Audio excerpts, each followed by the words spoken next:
बार फिर से एक्सपोज हो गया। सुप्रीम कोर्ट बोला, सुप्रीम कोर्ट हमें बोलने के लिए मजबूर मत कीजिए वरना हमें ईडी पर कुछ कठोर टिप्पणी करनी पड़ सकती है।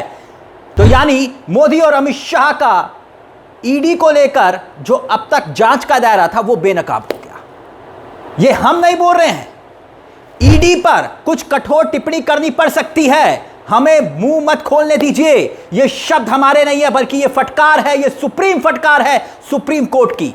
इस शब्दों के मायने क्या है? भारत के चीफ जस्टिस बी.आर. गवई अगर ये बात बोल रहे हैं, एक एक वाक्य को ध्यान से सुनिएगा कि ईडी के एक्शन को लेकर जो उठ रहे सवाल हैं उन सवालों के बीच चीफ जस्टिस ऑफ इंडिया की ये टिप्पणी बहुत महत्वपूर्ण हो जाती है। इतना ही नहीं बोला, जो आगे उन्होंने एक एक वाक्य को बोला है उसे ध्यान से सुनिएगा। उसने ईडी की जांच के दायरे को पूरी तरह से एक्सपोज कर दिया है। एक्सपोज। आप चीफ जस्टिस ऑफ इंडिया क्या बोले, गवई साहब क्या बोले, आगे वो सुनिए। दुर्भाग्यवश उन्होंने कहा, जस्टिस गवई ने कहा, दुर्भाग्यवश मुझे महाराष्ट्र का अनुभव अच्छी तरह से मालूम है।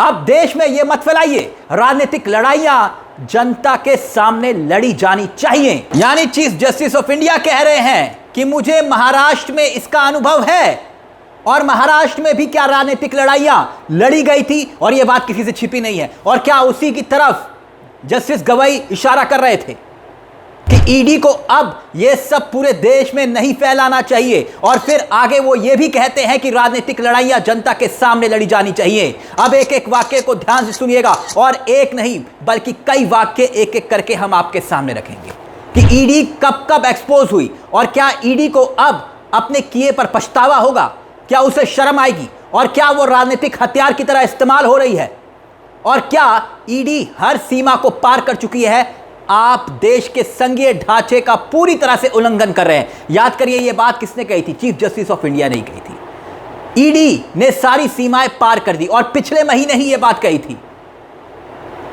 कि आप हमें बोलने पर मजबूर मत करिए।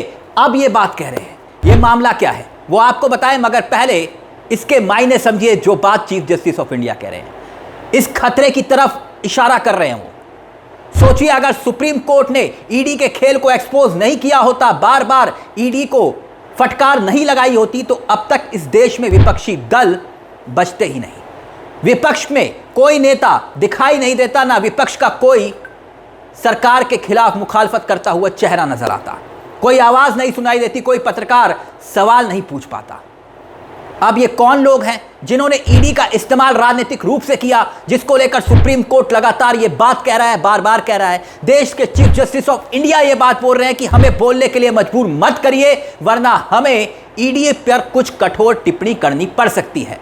वैसे तो बार बार सुप्रीम कोर्ट ने ईडी की जांच को लेकर ना सिर्फ गंभीर सवाल उठाए हैं बल्कि जमकर फटकार लगाई है और उसे एक्सपोज भी किया है। मगर बड़ा सवाल यह है कि इतना सब कुछ होने के बावजूद मोदी और अमित शाह की ये ईडी क्या सुधरेगी?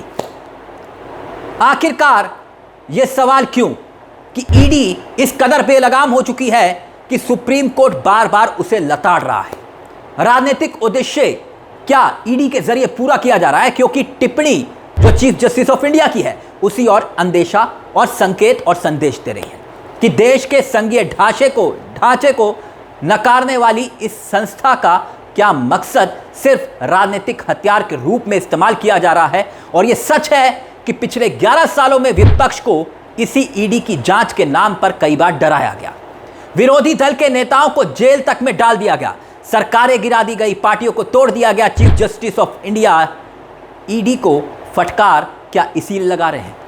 सब कुछ जब वो फटकार लगा रहे थे सब कुछ आंखों के सामने से गुजर रहा था। वो पुराने वाक्य जो चीफ जस्टिस ऑफ इंडिया सिर्फ शब्दों के जरिए बयां कर रहे थे, जो हाल ही में घटनाएं घटी हैं। अब ये टिप्पणी उस फैसले, इस लाइन को आप फिर से अपने जहन में डाल लीजिए जब chief justice of India Gavai ये कहते हैं कि हमें बोलने के लिए मजबूर मत कीजिए वरना हमें ईडी पर कुछ कठोर टिप्पणी करनी पड़ सकती है। जब देश का चीफ जस्टिस ऑफ इंडिया ये कहे कि दुर्भाग्यवश मुझे महाराष्ट्र का अनुभव अच्छी तरह से याद है, महाराष्ट्र का अनुभव, क्योंकि महाराष्ट्र में भी सरकार गिरी और ईडी की कार्रवाई को लेकर सवाल खड़े हुए। अजीत पवार आज कहां हैं आप और हम अच्छी तरह से जानते हैं। कुछ उदाहरण हम आपके सामने रखने जा रहे हैं। उसे समझिएगा, देखिएगा, याद करिएगा, तो मालूम चल जाएगा कि आखिरकार सुप्रीम कोर्ट ईडी के इस एक्शन को लेकर क्यों सवाल उठा रहे हैं, कि राजनीतिक लड़ाई के लिए ईडी का इस्तेमाल हो रहा है। क्योंकि मामला क्या था पहले वो समझिए। मामला ये था कि कर्नाटक हाई कोर्ट ने, जो कर्नाटक के मुख्यमंत्री है सिद्धारमैया, उनकी पत्नी बीएम पार्वती और राज्य मंत्री सुरेश के खिलाफ सम्मन को रद्द किया था। किसने किया था? हाई कोर्ट ने किया था, कर्नाटक हाई कोर्ट ने। और उसी आदेश के खिलाफ जो है ईडी सुप्रीम कोर्ट पहुंचती है चुनौती देने के लिए हाई कोर्ट के आदेश को। उम्मीद यह थी कि भाई हाई कोर्ट का फैसला पलट जाएगा और विपक्ष के दूसरे नेताओं की तरह सीतारमैया का परिवार भी फंस जाएगा, क्योंकि सीतारमैया विपक्ष का चेहरा है। मगर सुप्रीम कोर्ट ने ऐसे लताड़ा कि ईडी पानी पानी हो गई। हाई कोर्ट के फैसले के खिलाफ ईडी की अपील को ना सिर्फ सुप्रीम कोर्ट ने खारिज कर दिया, बल्कि चीफ जस्टिस ऑफ इंडिया गवाई ने यह तक कह दिया, क्योंकि ईडी की तरफ से कौन पेश हुआ था? Solicitor general SV Raju. उनको कहा कि राजू साहब कृपया हमें बोलने के लिए मजबूर मत करो, वरना हमें ईडी पर कुछ कठोर टिप्पणी करनी पड़ सकती है। इसीलिए यह सब कुछ हुआ, क्योंकि सीतारमैया का मामला था। उनके परिवार को फंसाने की क्या कोशिश की जा रही थी? क्या यह सब कुछ खेल हो रहा था? और राजनीतिक लड़ाई जनता के सामने लड़ी जानी चाहिए, तभी तो चीफ जस्टिस ऑफ इंडिया ये बात बोल रहे हैं। यानी देश की सबसे बड़ी कोर्ट ईडी को फिर से एक्सपोज कर रही थी। अब क्या यह सवाल नहीं बनता कि इस देश में ईडी के जरिए कितना राजनीतिक बड़ा खतरनाक खेल खेला जा रहा है? जगह जगह देश के लोकतांत्रिक ढांचे को कमजोर करने की कोशिश की जा रही है, और उसी के साथ संघीय ढांचे पर भी ईडी के छापों से हमले हो रहे हैं।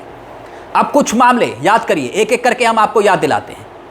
कुछ मामले जो आपको याद करने चाहिए, जिससे आपको यह बात का इल्म रहे कि सुप्रीम कोर्ट में कब कब इस तरह की फटकार ईडी को लगाई गई। क्योंकि सुप्रीम कोर्ट को भी मजबूर होना पड़ रहा है यह कहने के लिए कि हमें मजबूर मत कीजिए, वरना ईडी पर कुछ कठोर टिप्पणी कर सकते हैं। अब एक सवाल यह भी उठता है कि मालूम नहीं ईडी ये कैसा विभाग है, इसके अफसर कैसे हैं, किस कानून ने इस विभाग को इतना बड़ा राजनीतिक हथियार दे दिया कि वो राजनीतिक इच्छाओं को पूरा कर रहा है। आपको याद होगा इसी ईडी के निदेशक थे संजय कुमार मिश्रा। बार बार सेवा विस्तार हुआ, तब भी सवाल खड़े हुए कि आखिरकार एक अफसर ईडी के मुखिया की कुर्सी पर बैठने के लिए पूरे देश में आपको काबिल अफसर नहीं मिल रहा। मामला गूंजा, देश की सबसे बड़ी अदालत में पहुंचा। कोर्ट ने कहा 5 साल से एक ही व्यक्ति पद पर बैठा हुआ है। इसी सुप्रीम कोर्ट ने पूछा था कि क्या देश में दूसरा योग्य व्यक्ति नहीं है? डांट लगाई, फटकार लगाई। तब मोदी सरकार को याद आई कि निदेशक को हटाना है, और फिर उस निदेशक को हटाया गया जिसको बार बार एक्सटेंशन मिल रहा था। अब तो साफ हो चुका है कि किस नजरिए से ईडी का इस्तेमाल हो रहा है। देश में डर का सबसे बड़ा नाम ईडी बन चुका है, खासतौर पर विपक्ष के नेताओं के लिए। हमने किस्सों का जिक्र किया, अब आपके सामने एक एक किस्से को याद दिलाएंगे कि आखिरकार ईडी का इस्तेमाल कैसे हो। विपक्ष के नेताओं ने अपनी ही पार्टी के खिलाफ मोर्चा खोल दिया, अपनी ही पार्टी को तोड़ दिया, अपनी ही सरकारें गिरा दी, और फिर थरथराते हुए बीजेपी में शामिल हुए, और फिर उनके सारे पाप धुल गए इसी ईडी के एक्शन के बाद। और सुप्रीम कोर्ट अब उसी ईडी को फटकार लगा रहा है बार बार। याद कीजिए ईडी को लेकर हरियाणा का चुनाव, क्योंकि चुनाव जब जब होते हैं तब तब ईडी भी प्रकट होती है। हरियाणा का चुनाव याद करिए, सितंबर 2024, उसके आसपास का मामला। एक नेता के घर में छापा पड़ता है, ईडी पहुंचती है और बवाल होता है। नेता की गिरफ्तारी होती है। नेता कौन होते हैं? नेता होते हैं पवार साहब, जिनकी गिरफ्तारी को पंजाब हरियाणा हाई कोर्ट कहती है अवैध है। अवैध गिरफ्तारी की है कांग्रेस नेता की, कोर्ट कह रहा था। यानी किसी नेता को आप अपनी मर्जी से जब चाहे अरेस्ट कर सकते हो। कांग्रेस के विधायक थे सुरेंद्र पवार, याद करिए। अवैध गिरफ्तारी को रद्द कर दिया था कोर्ट ने। तब भी कोर्ट ने कहा था कि 14 घंटे 15 घंटे पूछताछ करके आप कोई हीरो नहीं बन जाते। अवैध खनन के मामले में सुरेंद्र पवार करीब 70 दिन तक अंबाला जेल में बंद रहे, और 70 दिनों तक ईडी का केस ध्वस्त हो गया। वो सबूत ही नहीं रख पाई। वैसे भी माना जाता है कि जहां जहां चुनाव हुए वहां ईडी तो नजर आई, सक्रिय नजर आई। एक और उदाहरण याद करिए, झारखंड में क्या हुआ था। झारखंड चुनाव के वक्त हेमंत सोरेन की गिरफ्तारी हुई। ईडी की एंट्री तभी हुई थी ठीक चुनाव से पहले। हेमंत सोरेन को कुर्सी छोड़नी पड़ी और जिन चंपाई सोरेन को मुख्यमंत्री हेमंत सोरेन ने खुद बनाया, यानी कि अपनी कुर्सी छोड़ने के बाद उन्होंने जिस कुर्सी पर, मुख्यमंत्री की कुर्सी पर चंपाई सोरेन को बनाया, और 5 महीने के बाद जब वो जेल से रिहा हुए, ईडी कोई सबूत पेश नहीं कर पाई, तो हाई कोर्ट ने उन्हें जमानत दी।